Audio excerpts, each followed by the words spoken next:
Hey everybody, Tim here for today's review of Doctor Who story number 254, Kill the Moon. So, I mean, with a title like Kill the Moon, like how can you not like this episode? I did. I really enjoyed it. It has a lot of like little shout outs to the original series, the classic series, if you will. And some really good like foreshadow for like future stories as well. So it takes place in 2049, which I noted that just because it's so close to actually being here. So let's see if the moon disappears by then. A couple interesting things, like I said, the doctor mentions how, like, maybe the Clara says, like, I'm going to slap you so hard you'll regenerate. And he's like, well, maybe I'll just keep regenerating forever. Now, it's kind of an inside joke. If you like continuity, Doctor Who is not the show for you. I mean, Doctor Who just does not have continuity at all. It doesn't exist. And so, like, Doctor Who was on the air for a while before they had even established, like, only 12 regenerations. And so, I mean, some people, it's debatable what it was.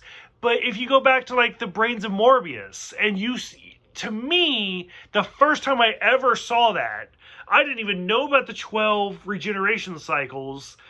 And the first time I saw it, like, you see, like, William Hartnell was not the first Doctor. So some people have retconned it and being like, oh no, those were Morbius's regenerate. No, fuck off. No, it wasn't. It was never going to be. So anyways, and we're not there yet, but this is something that comes up again later. And so they've talked about it even with the Master. Like, the Master was given a second regeneration cycle. So if the Time Lords can give a second regeneration cycle, why can't they just do that forever? So the fact when the Doctor's like, oh, I can just keep regenerating forever, that's what we all kind of assume. I mean, the show ended in like 1989, but here we are, and he's still regenerating. So, whatever. So I really like that. It was some really, really good foreshadow. We also see him use a yo-yo to test the gravity. That goes back oh God, I don't even know. It's been so long. I want to say at least the 4th Doctor, if not earlier. So it's kind of just fun to see him use the yo-yo. The alien being a spider-looking creature, nope, did not like that.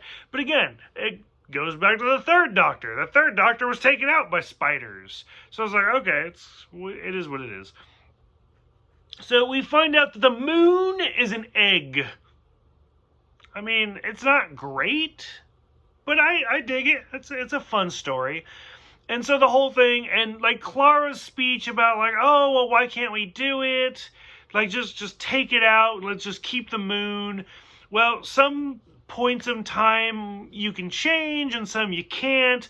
I mean, like, you wouldn't want me to just go back in time and kill Hitler.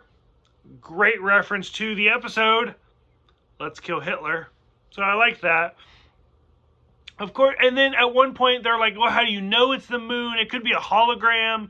As a big fan of Dragon Ball Z, I was like, oh my God, the moon's going to be a hologram. It's going to be great.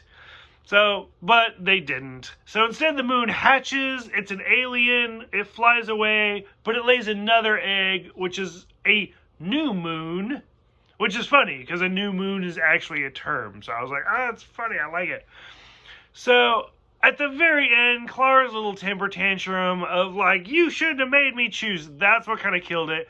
The whole premise of just, is the moon an egg? I liked. I really enjoyed the episode. So kind of curious what other people thought about it. Go ahead, let me know so we can talk about it.